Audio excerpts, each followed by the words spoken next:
Weather Wagers is back. Hey, everybody. It is good to see all of you. You can see us, Brett Thakara, Dan Tomaso, David Shiner. We've got a fun episode today. We're paying off some bets. We're going to relive the Super Bowl.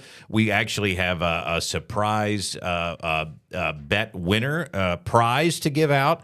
We also are going to be talking about who won the season, and we have those results today. And, guys, we're also going to be talking about, because it is almost time for baseball. We're going to make that shift just a little bit at the end of this episode. But, Dan, how are you? I'm doing great. Super Bowl is done. Football season's over. It is kind of a little depressing, but the good news is temperatures are warming. I was going to say, everything, nature's healing, right, from the cold, the snow of 3 weeks ago. Luckily, we've gotten a break from the snow, and part of that is because it's been so cold. But I think because it's cold, some of us may be daydreaming of Florida or, say, Arizona for spring training baseball, and that's opened up the last couple of days. So many tweets, so much information out there of who's reporting to camp, what kind of condition are they reporting to camp. I don't know about you, but I'm in the best shape of my life. I've put on 15 to 20 pounds of muscle. I feel great. Me too. I'm ready for a 162 episode season here on Weather Wagers. You can get all of our episodes, by the way. We have a few weeks left, but we're approaching our 100th episode. That is hard to believe, even after coming back from the dead. ABC27.com, ABC27 YouTube News can be reborn. Plus, yes. And now we're on the CTV app, which is fantastic, and wherever you get your podcast, too. We have a lot of listeners on Apple, which is fantastic, and Spotify, too, Amazon, and you can watch each episode. By the way, we're gaining on YouTube slowly but surely. You could check us out there, too, which is fun. So let's recap Super Bowl 60. I was at a party, and I'll just tell you this story. My neighbor had a party. It was fantastic. Got to meet and see a lot of people I know and meet some others, and he had a projector screen that was running the Super Bowl, and I made an offhanded remark at the party. I almost got kicked out. Uh-oh. I said, and I go on the record here as saying that I like Chris Collinsworth. And that almost That's got not me. universal, I can tell you that. No, apparently I'm in the minority. I think the guy, that's the way I felt. I mean, a couple of guys got up off the couch. And Who invited this guy? I thought they were going to carry me out. I'm sorry. I know that might be toxic, but I don't think he does that bad of a job. And I will say, if you think he's bad, Mike Tirico's one of the best. And then he got to fly. I agree with that. He got to fly over toward Italy to do the Olympics. I believe, 4,000 miles. 13 hours. Yeah, but it was incredible. private. I'm not going to cry for him. Yeah, and I'm sure he was fed and he got to sleep. Your thoughts on Chris Collinsworth? Well, so this is a voice from my childhood. I mean, I grew up watching Fox because most of the NFL games that pertain to the Philadelphia Eagles were on Fox. And, he bothered me probably less out of the Troy Aikmans of the world, Daryl Johnsons of the world, the Dallas Lovers. So to me, he was always kind of okay. I mean, he does a lot of storytelling. He didn't have a super famous career. That's another kind of tidbit about him, too. It kind of reminds me of Lee Corso, that these guys that didn't have necessarily big careers or were famous when they were playing or coaching. After. Right, yeah. They flourished after. So he's made a name for himself. He's got the slide in, slide out. He doesn't do that much anymore. No, he doesn't do that much anymore. And he is older than you think. But well, he is, and I thought overall, though, NBC had a good broadcast. Tirico's I miss fantastic. Al Michaels. I will say that. I love Al Michaels. I do too. And again, people have different opinions of him these days, but I still love Al. But I think Mike Tirico can bring even a boring game, and it was for the most part, to make it feel big. And their production is just fabulous. Perhaps some of Chris Collinsworth hate comes from, I think sometimes he calls the game before it even happens in some ways. Like he was predicting the demise of the Patriots by about the second quarter. I mean, he even said if they had two more field goals and got it to 12-0, it was going to put the Patriots in very harm's way. So to me, it was maybe that's the irritating part, that he's saying things people don't want to hear. Well, and I think he waxes poetic about his favorite players. I saw tweets during the broadcast that somehow he will work Patrick Mahomes into this broadcast. I don't think he did. No. But listen, come on, guys. He's just trying to do his thing out there on the field. That's the voice. But I do, if he wants to work Patrick Mahomes into a broadcast, hey, folks, he's won a lot of games. Well, I was going to say, They're just jealous. There's jealousy there There too. is. Absolutely. So, all right, enough about Chris Collinsworth. My neighbors have probably tuned out. But let's talk about the Seahawks. They are the Super Bowl champions, and they deserve. And it's funny too because you never know who's a Seahawks fan. My son had piano lessons yesterday. We show up to the piano teacher's house. She's got a Seattle flag in her yard, and then a flag draped over the door. And my son said, "Who's the Seahawks fan?" And she goes, you notice? She goes, "People come in here, they don't even notice." And he said, "Yeah, I noticed." So her husband's from Seattle. Oh, wow. And so it's just funny that when your team wins the Super Bowl, there's something really special about it. And Seattle is not one of those universal, like New England, hated teams. It's cool. I'm glad they got to experience that. Seattle, they are the champs. Yes, they are. You saw in the photo there Mike McDonald kissing the trophy. Sam Darnold got his moment. Just your overall thoughts on the season that was and how the Seahawks ended up doing this. Well, dominant front four on defense. You don't even have to blitz if you're the Seahawks. Very good secondary play for the most part. They had some gaps in the game.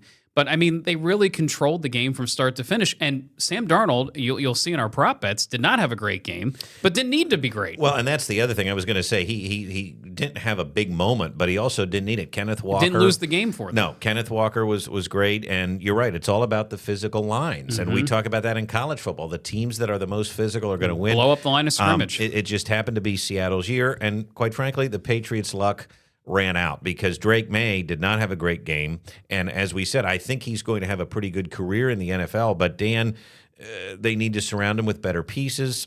I love Mike Vrabel. I think he's the right guy for the job. If you're a Patriots fan, you still have to hang your head high and say, we might be back here.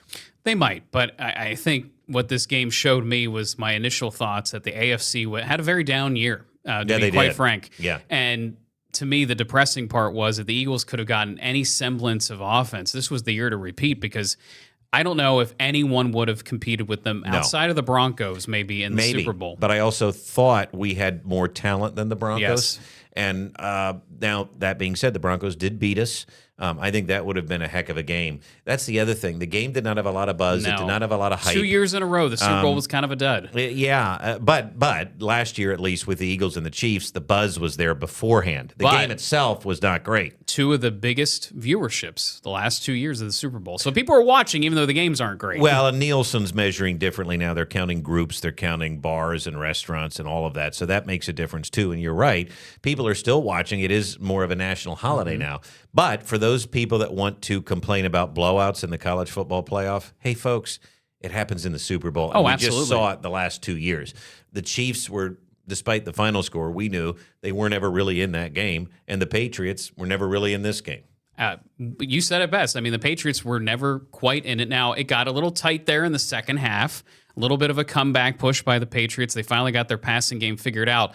But, there's all this talk about Drake May and his shoulder, and did he get an injection before the game or during the game? I don't know, but his deep ball did not look good.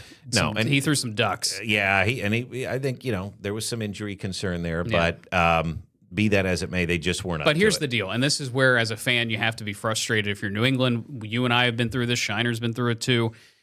It was the Drew Aller game, right? You're throwing, you have a chance to come back in the game, and you literally throw it away with a ball that didn't need to be thrown. I mean, they were on a comeback streak there, I think late third quarter, early fourth quarter. A lot of scoring in the fourth. And you throw a ball that's in triple coverage. What do you think is going to happen? No, I know. And you just kind of throw in an arm punt and hoping for the best. Well, that's not going to work out, especially against the defense. And I get you got to start airing it out. No, you do. You absolutely have to. But be smart with it, too, at the same time. Correct. You just can't be a chucker. And he ended up being a chucker. He ended up being a chucker. And you can't be a chucker. That should be a T-shirt. Don't be a Don't chucker. be a chucker. Don't be a chucker, okay? And I think that was a Seinfeld reference, too, somewhere in there. I think George was a chucker. That was a basketball reference. He just chucked it up. Don't up-chuck. Well, and what's the old phrase, too, in basketball? You don't throw a pass cross court. Something bad's going to happen. And you said it, too. And this could be on many T-shirts for many different reasons. Be smart. Yeah, just be smart. Because don't lose the game for your team. Yeah, and Sam Darnold did not. So that was good. But at the end of the day, again, a pretty good Super Bowl Sunday. Speaking of Seinfeld, I like that many people didn't. It was a little weird with the AI age regression. I like the George Costanza, Ben Affleck, Jennifer Aniston, Tom Brady Duncan commercial. Oh, That was my favorite. I missed a lot of the good stuff because Okay. I was here at work. As I am most Super Bowl Sundays, I find a way to work unless the Eagles are in it. Yep. And I missed a lot of the commercials. I saw a lot of the quote unquote bigger plays. I saw the majority of the field goals. I looked up at the right time. But for the most part, I didn't see a lot of the action. I just saw kind of the important parts. Well, honestly, you didn't miss a whole lot. I will say this which much. is fine. If you would have told me coming into this game that Jackson Smith and Jigma basically was covered the entire game and didn't do a whole lot, I would have said, well, the game's probably going to be tighter and the Patriots might have a chance. But even though the Patriots did that so well, still couldn't pull it off. Listen, though, their defense is what carried them. That and a little bit of luck running into some of these down AFC teams. I mean, no one could cover this guy in the season. Now, he did get banged up in the game, and then maybe that contributed some. But still, I was quite impressed that the Seahawks pulled this off as easily as they did without their top target. Well, we're going to discuss our prop bets because we do have to build part up. of it. We do have to build up to that because that will allow us to finally decide who won the season and who is going to get this steak dinner paid for by the other person. We're going to talk more about that. It is coming up next. But first, we have a little business from last week to settle. And that is this Saturday's high temperature. Okay, now. We're going to reveal this here in just a second, but I do want to just set this up. And this is actually a good thing, too, because we do talk about weather on this podcast and to help people understand. It is our day job. Yeah, we do want to help people understand how we forecast. So we had a debate and an argument.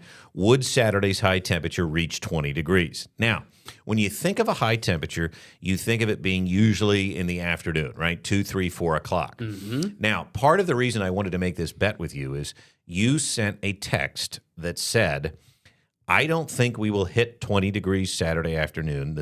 You said, I'm sorry, I think we will get to 20 Saturday afternoon with the sunshine. And I said, I don't think we will. I was within 2 degrees of my house, 18. Okay. Now, I think was the airport 19. I think the airport was 19, okay. Correct. Now, the problem here is the high temperature for the day does not always have to occur in the afternoon, does it? It does not. Does it, Daniel? No. And in fact, we were still around 20 in the middle of the morning, too. It didn't really. So Saturday was a great example. And for those that have ever taken like an intro to meteorology class or even seen it in elementary school, cold air is heavy. Cold air is basically like a blob. It moves very, very slow. Yep. And the forecast model guidance tends to move it along quicker than reality. And I worked that Friday night and I saw to myself, I'm like, oh man, it is still in the middle to upper 20s and it's midnight.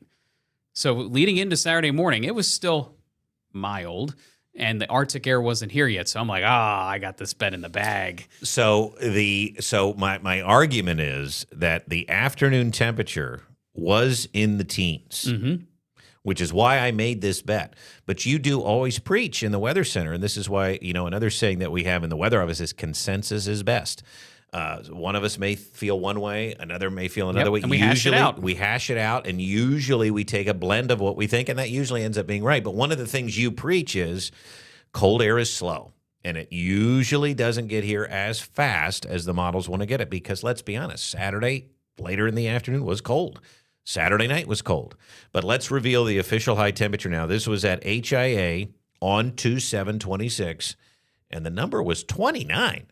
Wow. At 2:57 a.m. It's impressive, isn't it? So it wasn't even, 20 was even low, right? Yeah. But this is where the high temperature occurred at 2:57 a.m. It slowly fell throughout the morning. It fell throughout the morning. Now, I contend I was right about the afternoon. In theory, you were correct.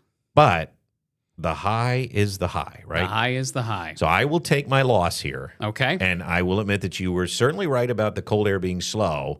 But even the sun, once that cold air did get here, I was right that even the sun didn't really help in the afternoon. We still kept going down. Still moderated some, but that was our coldest day, by the way, since the snow. But the numbers are what the numbers are. The numbers are what the numbers are. I will take my lumps here. Now, last week. And what does that mean, Mr. Brett? Well, we bet that the loser would have to take a pie to the face, but the challenge here was we've done that already. Yes, we've done that already. Get some of that and snowpack. Some people had a little too much fun with that, I think. I think so too.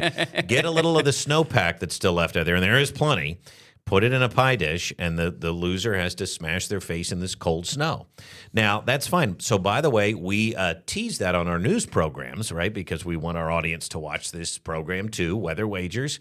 And our morning anchor, Allie Lanyon, after I played that clip, because part of the clip was, too, talking about the food we were going to eat for the Super Bowl, she weighed in about her buffalo chicken dip and thought that maybe this could up the stakes a little bit. Here's that clip from ABC 27 News Daybreak. You know who has a good buffalo chicken dip recipe?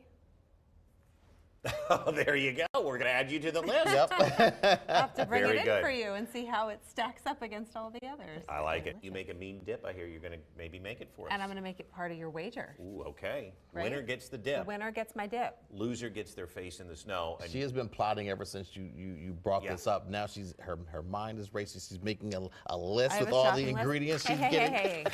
Don't show love it. my don't share all the secrets. don't show my multitasking. I do love it. That adds a little stake to the bet.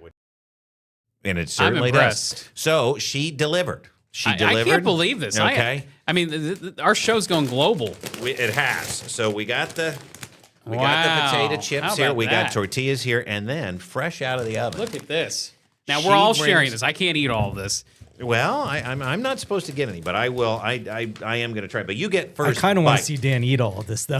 You That's almost get- like a punishment I and might a not reward. make it to the you noon know what? show. I could pound this. I haven't had a thing to eat. I've been up since 3. Look at how good that looks. Wow, and it's bubbly, it's gooey. I wanted to tell you too that at the Super Bowl party I was at, okay, they had salsa, they had guac, and they had buffalo chicken dip. Well, and as I said on the podcast last week, this is my favorite. And so the lady that made it was phenomenal. I went to the buffalo chicken dip. So what's the verdict here?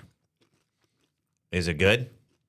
Worth the hype. Worth the hype. Okay. Worth the Allie, daybreak hype. Allie, you did it. Thank you for that. We are going to be, and sometimes people say, well, I'm on TV. I don't like to eat on TV. I've never had that problem. I've never had that problem either. Now, We're- sometimes I'll feel it in my voice later by about 2 or 3 minutes in. We're going to be eating throughout the rest of this program, and you're just going to have to deal with it. Congratulations to you.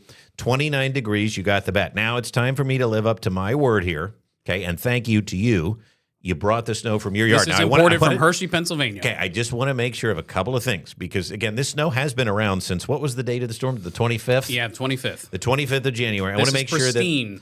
Is it? Yeah, so what I did There's no yellow snow. there's no yellow snow. Because And I've seen yellow snow in my neighborhood. Just to be nice to you and to be fair to you, what I did was I pulled away the top layer, and then I dug into the deeper part that hasn't been touched. So this was under the if you remember back to the storm, there was snow and then there was sleet. I got through that hard crust, and then I got to the softer stuff. Now, hopefully, this softened up a little bit. Believe it or not, I mean, it was still pretty icy. It's icy, but it's soft. I can get my face in there. Okay. All right. Do So you want to wait till the end so you don't have to do the podcast with snow on your face? No, we'll do it now. Okay. I'll He's do ready. it now, and then I'll dry off. You Pull guys up that solo shot, Mr. Shiner. You guys can yak on that a little bit. So it's cold to the touch here. Yeah, we go from hot buffalo dip to cold snow. All right, here we go. I'm going to move Yeah, the mic. move the equipment. We just a can't little get bit. we have nothing new here. No, we can't. We're lucky we got this. All right, I'm going to take out the ear thing. Okay, here we go. You ready? Yep. 3, 2, 1. He went for it. He went for it. How cold is it?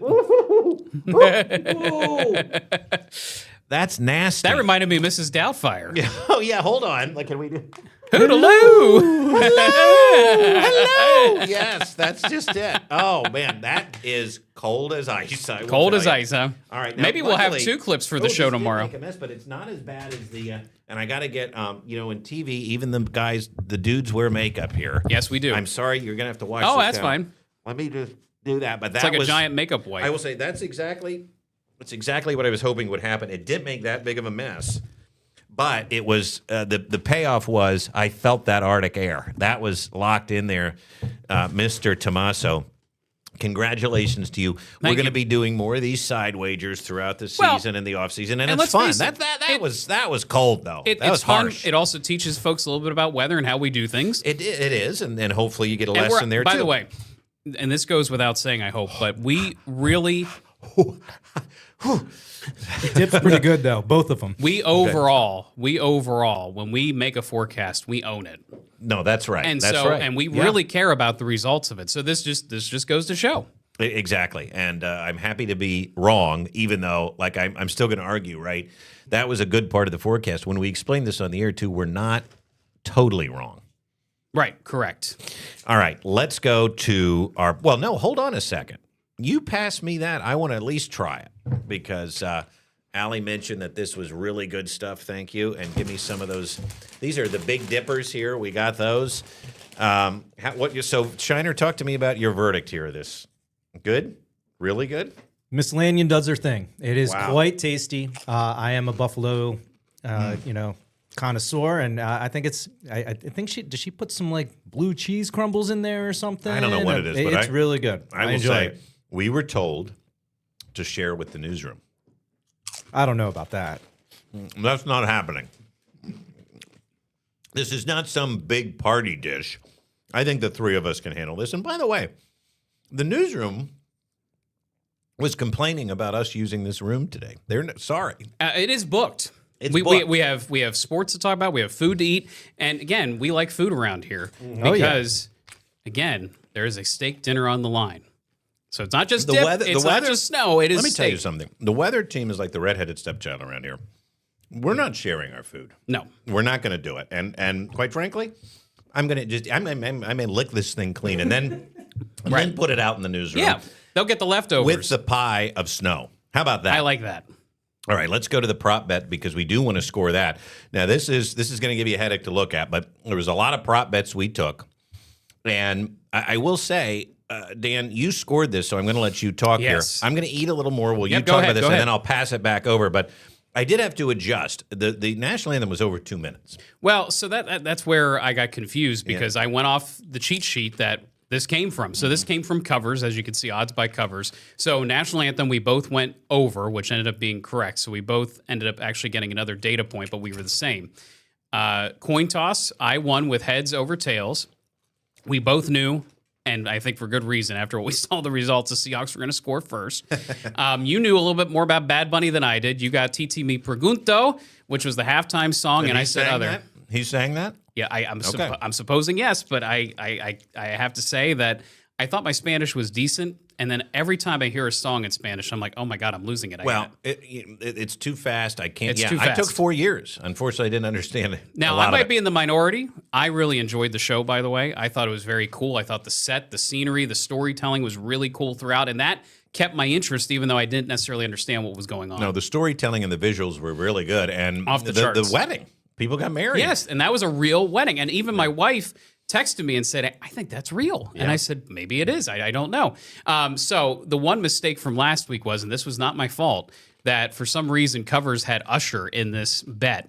And Usher was not a part of the halftime show. There were other cameos. Yeah. There were several big-time cameos, but Usher was not one of them. So, yes, there was a accompaniment with Bad Bunny, including Lady Gaga. That was fun. Yeah. Yep. That was fun. Song And Ricky count. Martin. Don't leave Ricky Martin No, out. well, then that's where the sound count comes in because all of a sudden, as this was happening, I'm like, Yeah. oh, that number keeps going up and up. So Living it La went, Vida Loca, huh? It went over 11.5. So I got that. Unfortunately, you did not. Now, this is where things start to fall apart. And I had to do a double check on this. So, passing yards. Drake May had more passing yards than Sam Darnold. Sam Darnold, I think, had under 240 passing yards. You don't and need- Drake May, I think, went to 290, if I remember the number correctly. And that's one of those weird things. But when Kenneth Walker's doing his thing, No, I know. You And know? that's, I thought Sam Darnold, based on his season, he was a hot quarterback that 250 was pretty easy to accomplish. He did not get that far. Rushing yards was obvious. Kenneth Walker ruled the day. But receiving yards was not Jackson Smith and Njigba. And again, he was pretty much controlled the entire game. yeah, impressive by the Patriots. Yes. Gatorade color, you were right. Most common lime green. I'm not sure what made me go against that, but I went red, so I got that one wrong. Total points, we both had the right gauge on that. It was under 46, and I thought it was going to be well under if it wasn't Yeah. for the fourth quarter. Yep. All right. So then scoring during the last 2 minutes. This is where I was surprised. No, you didn't. I didn't hear you. I want to. Oh, did I miss one? No, you may have said it. I was eating, and I'm going to give it to you. You won this dip. This dip is amazing. Allie. Yeah, it's very good. Okay, the lime green. Yes, I said that. I said, I don't know why I went red. You got the lime green. Okay, because I was impressed because that was a total shot in the dark. But I thought that'll go with the Seahawks uniforms Yes. because we both thought they would win. Well, and of course, It was lime green last year, and I should have done a little more research. So well, the red stains I read, and they don't like that. Yes, well, So- I get that. I get that because you want to preserve whatever clothes you probably have from the game and all that. and I'm sorry, I didn't hear you say. I was literally engrossed in this. Please, and be engrossed. Amazing dip. Okay, so now you were saying. Well, this is where things got really interesting because, in a normal football game, it always seems like it comes down to the last possession or there's some garbage time points. And there was garbage time points, but none were scored in the last 2 minutes. Yeah, that's hard to believe. That's hard to believe based on the way the game played out. Sam Darnold was under 250, so neither one of us got that. Drake May, we thought there's no way he's going to get over 250, and I mentioned it was 290. So Wow. Red X after Red X. I wouldn't have guessed that. I really would not. MVP, and I forget how long it's been, but it's been a long time. A running back has not been an MVP of a Super Bowl in many, many years, and yet here we are. Kenneth Walker III was the one to do it, and it was not the quarterback. Usually it's the quarterback. I almost thought it was going to be Seattle's kicker. I know. Well, the way the game was going, again, until they finally got a touchdown or two, that's the way it seemed like it was going to go. Yep. This is where you got me. And so The tiebreaker. How about because we that? were tied leading into this, so we had 7 correct each. You got it. You picked the closest overall total points at 43. I believe it was 42. I had 46, thinking that we would push the envelope a little bit, especially with garbage time. All right, so that means now I forget the total here. So let's count it up. Show me that graphic again here. Let's so that's 1, 2, 3, 4, 5, 6, 7, each. 8, 9, 10, 11, 12, 13, 14, 15, 16. And I think I got 7. I got 7. So then you would have 8 in total with the tiebreaker. All right, so do we have a drum roll? I don't think we do. Do we have a I drum do roll not have card? that We have a currently. lion roar. We know that. Well, Yeah, can we do maybe Shiner? You can just give us a drum roll with like on Christmas Vacation. Ready? Blah, blah, blah, blah. All right, here we go. Ready, and so that brings the season total to 101 at Wow. 96 for me, which means I still hold on to that above 5. Yes. That's critical to me as somebody that dabbles in You'd make a bowl game. wagering occasionally. You just got to try to have a winning. You don't need to have. You don't need to be 12-0. No, you just have to rise to the top when it's needed. Yes, and you have the exact inverse of that. 96.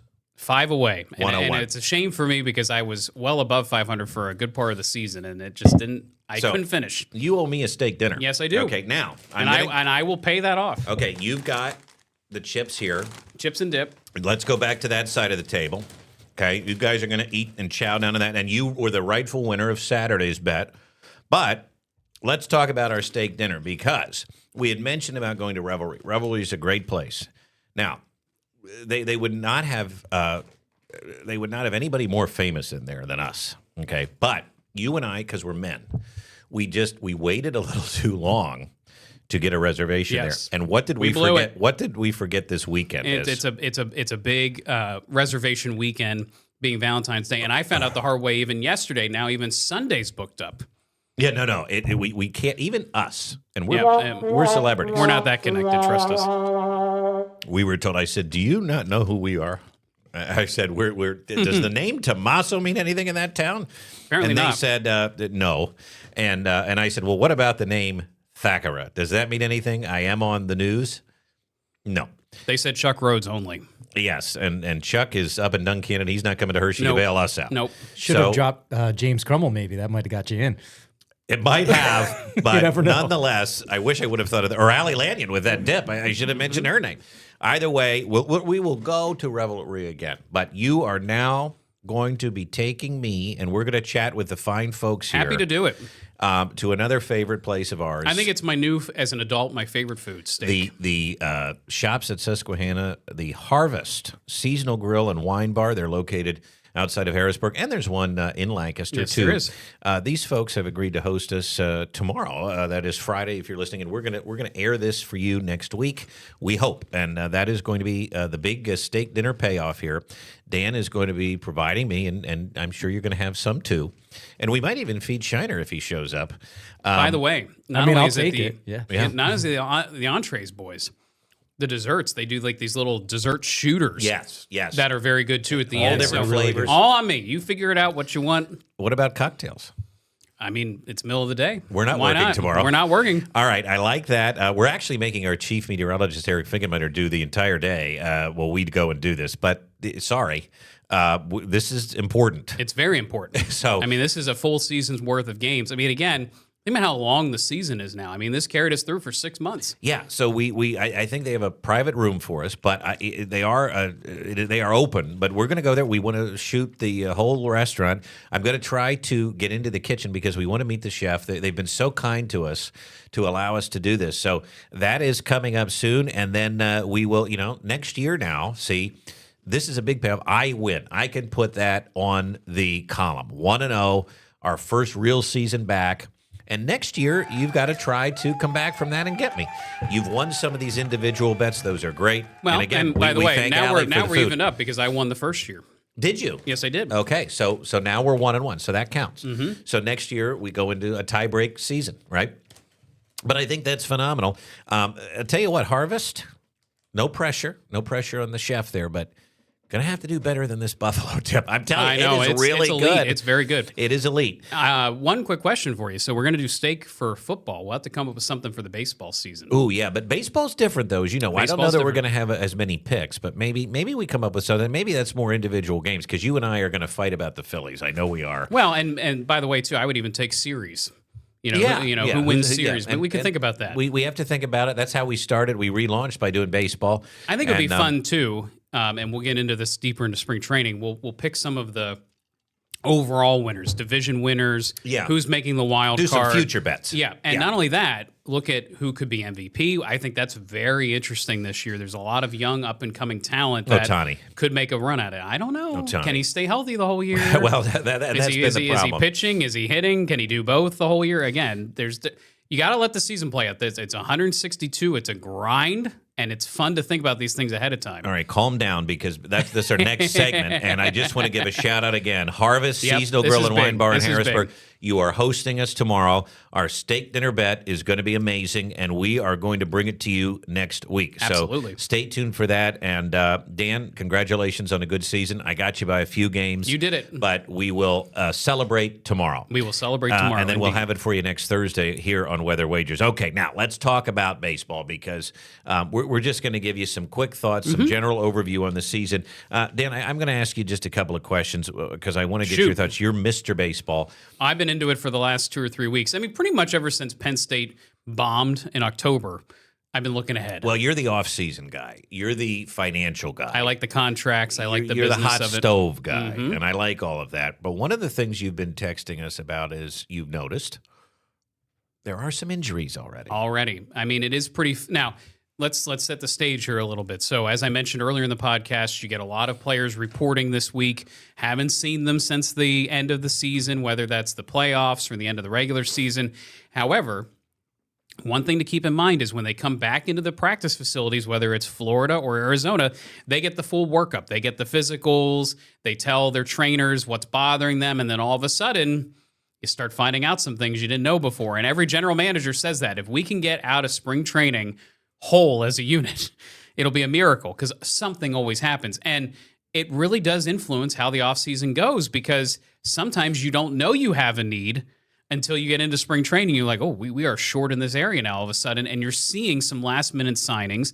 The Tigers just had a starting pitcher go down, one of their young guns, Olsen. So what do? They go out and signed old friend Justin Verlander. Not expected to do, but now they've spent on 3 different pitchers, whether it's Skubal in arbitration, Framber Valdez as a free agent, and now Verlander. No one saw those coming, but they had a desperate need all of a sudden. My mind just went to Kate Upton for a second. Well, yeah, she's there too now. She'll be there at more games. But it is weird. I did a double take yesterday. There's video of Justin Verlander in a Tigers jersey again, which we have not seen. But you talk about that. This is a guy that, how old is he? 55? He wants to pitch till he's 45, he said. Okay, but this guy, there are some guys that just do it year in and year out. Yeah, that buck the trend. And then there are other guys, it seems like anytime they run out on the field, they get hurt, right? It is phenomenal. And, some of it's soft tissue injuries, and some guys are very prone to that.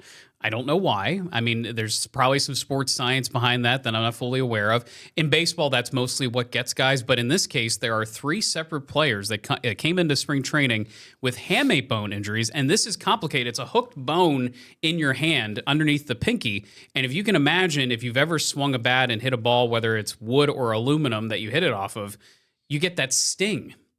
And that leads to pain. I mean, that's hard to handle when you're putting so much exertion on your hands and your wrists. That's a big deal. Corbin Carroll, Francisco Lindor, and there's one other one that's not coming to mind. But there are 3 players in the last couple days that now have this issue. And didn't you text me about a Braves player? Yeah, Spencer Schwellenbach came into camp. The Braves have been touting all offseason. Alex Antopoulos is never afraid to brag, their general manager. He's been bragging that they're healthy, they're ready to go, the starting rotation is going to be fine. And then within a day or two, they find out Spencer Schwellenbach needs some type of surgery and recovery, and he could be out the entire year. He is a big arm. He was a Philly killer, mind you. They could not hit him. And now he's out. Well, all of this buildup is exciting, but I do want you to explain to our listeners and viewers, and again, I know you're sort of on the other side of this. Sure. But, if you like baseball, you may want to enjoy this season because there is a chance that 2027 may not happen. There's a lot going on with the financials of baseball, including TV deals, regional sports networks. Is there going to be streaming? Is there going to be a salary cap? Bryce Harper almost came to blows with Rob Manfred last season, reports said. What is going on, and why will the 2027 season be in jeopardy? Well, guys are sensitive. The players are sensitive about their salaries for obvious reasons, that they want their fair share of the cut. So are we, right? Yeah. Yep. And so it makes a lot of sense. Where the players have made up a lot of ground the last couple of CBAs or collective bargaining agreements is getting the lower tier players a little more money. But there's still a big gap from low to high. So the higher paid players are usually the ones saying, we want nothing to do with a cap. Like a Bryce Harper. Or like a Bryce Harper or Shohei Ohtani or whoever. But it's a free market in baseball. It's one of the few sports I know of that you get guaranteed money on your contract. There's no, well, you need to hit this benchmark, you need to hit that benchmark. In the NFL, there's guaranteed money, but your whole contract's not guaranteed. You have to hit all those benchmarks to get that money. So it's a unique system. And my feeling is, and I think it's the feeling of a lot of executives and even former executives in the game, which we hope to have one on the show here very soon. I was going to say, yeah, fingers crossed. We won't say who. We're trying to lock him down from Monday. That a free market is going to be hard to get away from, whether it's the players or the owners. And part of it is the owners would have to agree to throw more of their money into the pot to even pay these lower tier players if there's a floor and a cap. Yeah. So that's where the complication comes in, that neither the players or the owners really want the salary cap, but then you have runaway teams like the Dodgers that manipulate the cap, and I say that loosely. It's not total manipulation, but they sort of within the rules. They work within the rules, and what they do is basically their ownership says, we have a ton of cash, we're going to give out these enormous signing bonuses, and we're going to defer money. So in the end, someone like Shohei Ohtani on the books is only making $1 million per year. How does that work? Because he got a big signing bonus, and there's money kicked down the can for when he's not even playing years down the road. And that is why the Dodgers get Kyle Tucker. Well, they are able to sign these players and run away with things. And at the end Mets of the are doing day, it too. Mets are doing it too. You have rich ownership to some extent. The Phillies say they're going to spend the money. They've acquired players. People weren't happy with their offseason. I'll get into that. But the problem is, of course, is that bad for baseball if all of a sudden the Dodgers win every year? Well, right. But I do think, because you look at the NFL, nobody thought the Seahawks and the Patriots were going to be the Super Bowl. No, there's a lot more parity in the NFL. I mean, there still are ownership groups that don't do things correct in the NFL, too. We can't forget that. Yeah, the Browns. And, for everyone who gets upset about college football having their blowouts in the playoffs, there's blowouts in the NFL playoffs. It's not all sunshine and roses in the NFL. But I do want to make the point that MLB is in such a great spot right now. The ratings are up. The games are moving faster. There's high interest in the games. There's likable young stars. I think the ownership groups are going to come together because, again, the commissioner works for the owners, and there will not be a full work stoppage. There may be a stoppage for a time.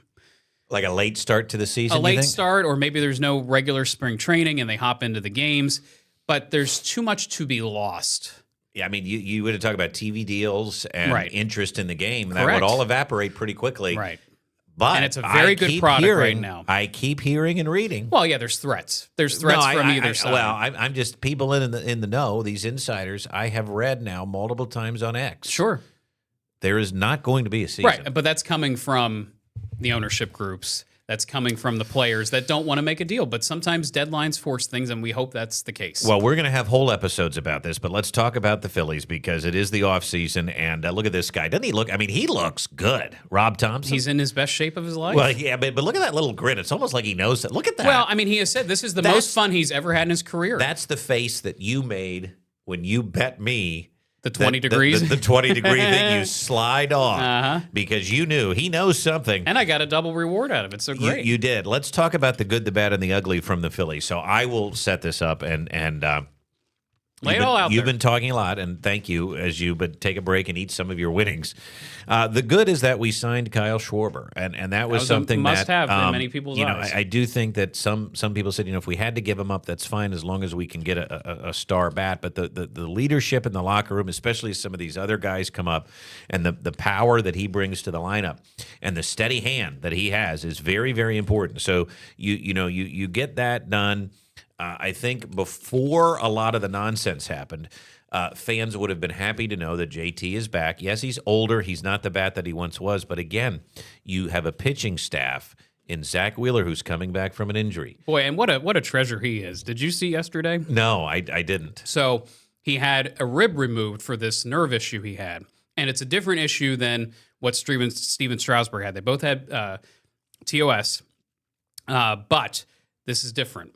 And it's different in the fact that thoracic outlet syndrome can be different in how it affects the nerves. And this supposedly is the one that athletes can come back from more easily. By the way, how about Dr. Dan today explaining the hand, the bone in the hand? I mean, wow. I've read a lot about it. I've heard about the hamate bone since I was younger because it's a baseball thing. It's a baseball injury. Yep. But essentially, they remove a rib to help alleviate this pinching off of the nerves. And when they did that, they gave Zach Wheeler the rib, and he kept it. It's in his closet in his house. Well, tell you, he is something. He is something. Maybe that'll be their good luck charm. But he seems like he's in great spirits. Yeah. He doesn't seem depressed. But I also think between him and Nola coming back last year off his injury, and then maybe they get Painter up here, these guys need a steady catcher like JT, and I think that's gonna be good. Now the problem is, the bad is that we thought we had a deal, and then the deal fell apart. So talk a little bit about your opinion of that. And, now we did sign Adolis, right? Yep, Adolis Garcia, which I'm excited about. I'm still excited about him. He could bring a power. He's a masher. Weren't able to get Harrison Bader back, which I'm upset about. I think there's a reason for that, though. But I'll get into that. Talk about what the Mets did to us here. Well, so the Mets kind of came out of the blue, and when they didn't get Kyle Tucker, because if you were following the Kyle Tucker saga, Steve Cohen, the owner of the Mets, basically said, we're waiting on a reply at this point. Yeah. The offer was out, and in the dark of the night, in swooped the Dodgers with an even higher deal per year for Kyle Tucker. Now, it's a short-term deal, so that's why the Dodgers like it. Right, but this goes to exactly what you were saying. The Dodgers and the Mets have the money. It makes people angry. Yeah, well, and guess what? That made the Mets angry. Right. Then. Yeah, so what do they do? The Dodgers then signed Kyle Tucker for, I believe it was $76 million per year, which he's not worth that. But again, it's all kind of fudgy money, right? To make it sound good to the player. But I'd like to have some fudgy money. Yeah, me too. Me too.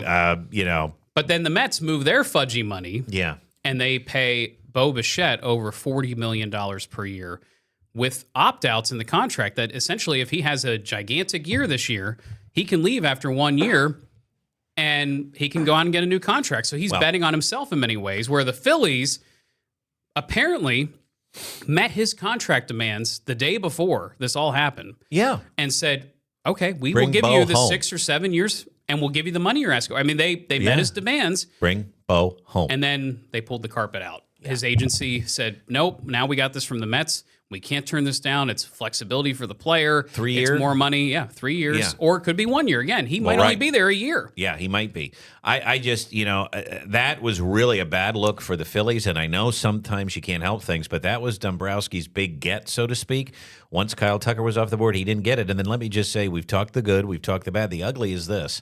A lot of fans out there, and I've listened to, Talk Sports Radio, And I feel somewhat the same way, but it's like, okay, we ran it back last year, and the same thing happened in October. And now we're essentially running it back again this year with a lineup that is older, a lineup that still features Alec Boehm at cleanup. Maybe. We don't know that yet. I think we know that. It could be a Dolis. Well, okay. Wake me up if it is. Or But do they try Schwarber there again? I would love to see that. They tried it a little bit. Bryce is probably going to be number 2, right? Yep, Turner, I think so. Harper, two or Schwarber. 3. Yep. But, this is a lineup that down the stretch can't get it done. It hasn't gotten it done. And we can sit and listen to Dave Dombrowski say we're happy with the team. We love our lineup. It's not cutting it with the fans anymore. Well, it's just not cutting it. This is what I have to say to that. Yeah. You have your stars. The stars have to play like stars. I mean, that's the long and short of it. But Dan, they're incapable.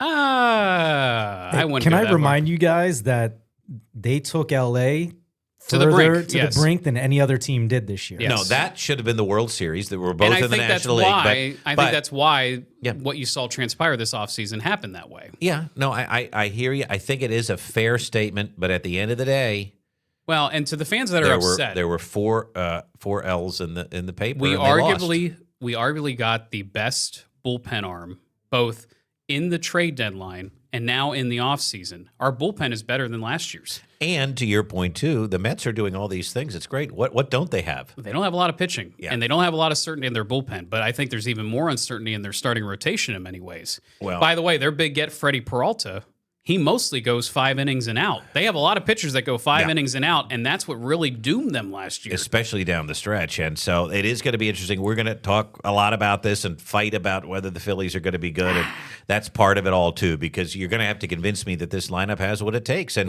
maybe they don't. Well, but they certainly haven't. Not in October. Here's what I'm confident in. Not in October. I think it is going to have a different feel to it because, first of all, Justin Crawford's going to get every opportunity to play in center field.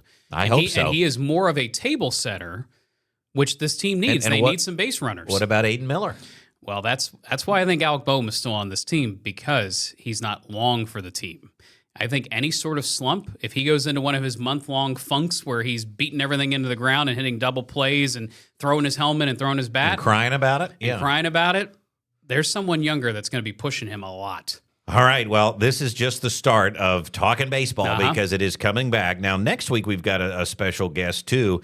We are going to bring back our In the Spotlight series. And as we go into sort of the off-season with football, we like to have guests on this program. You don't have to always hear us. I mean, that's... No, we want to hear from the people that cover this. And whether that's somebody, sometimes we bring on members of our own team here at ABC 27. Mm-hmm. Other times we go outside, and if a tweet catches our eye, if an article catches our eye, we want to bring these folks on. And so we had a chance to chat with... he is the publisher of Penn State on SI, Mark Wogenrich. He was a guest before on the podcast. He wrote an article really saying that he believes Penn State is a playoff team next year. Yeah, how about that? And I would love it if that's the case. We questioned him about it. Yes, we did. We grilled him. Here's a little preview of that. You sort of grilled him about Penn State's quote-unquote easy schedule next year. Take a quick listen. Every schedule looks fairly straightforward at the beginning of the season. Even 2024 was like that. Where do you see some trip-ups coming, whether it's the November trip to Washington? They have a returning quarterback next year that had his own transfer portal, Darlian's there. Where is that UCLA Northwestern stumbling block that we ran into last year? Again, we didn't see that one necessarily coming, but it did. And can this team stay on solid footing? I mean, Iowa State is a team that had a 4-game losing streak with this staff. And by the way, let me just add to that. Mark, we have the team has to go to Northwestern. Right. I was going to say, there's your stumbling block, but yeah, they open their stadium, and by the way, too, Chip their Kelly. Offensive coordinator is now Chip Kelly. Yeah, so and their quarterback's coach is Jerry Neuheisel, who's a guy who just absolutely he's a now nemesis. I would say it starts right away when you get into the Big Ten.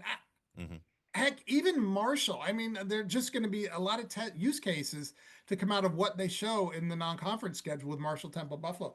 But I would say coming right out of the gate in the Big Ten, you're going to host Wisconsin on September 26th, I think it is. That's going to be a huge test case because Luke Fickell is going through something similar in that he's got to rebuild as well. So these are two rosters that you're just not going to know an awful lot about.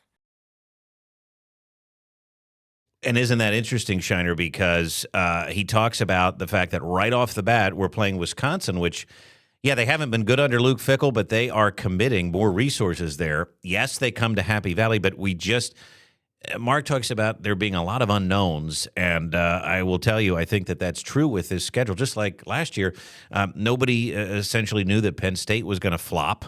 Nobody believed that Indiana would be great again.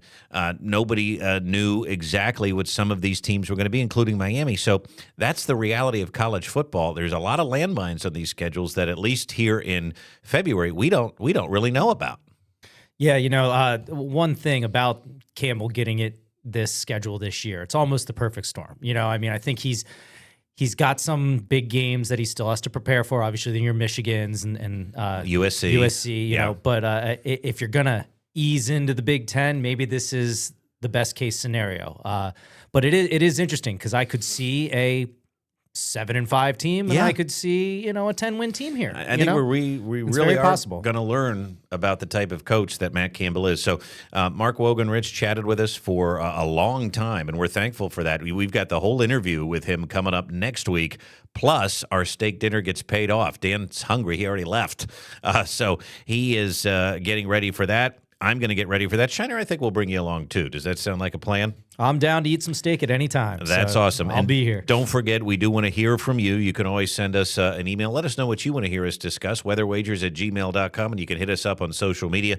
Meteorologist Dan Tomaso on Facebook and Doppler Dan on X and Instagram. I'm meteorologist Brett Thackeray and Brett Thack, ABC27 on X and Instagram. There's where you can find us. For now, though, for Dan Tomaso that had to step out here, he's enjoying his buffalo chicken dip. For Dave Shiner, I am Brett Thackeray. We will see you right back here next week. Weather Wagers out.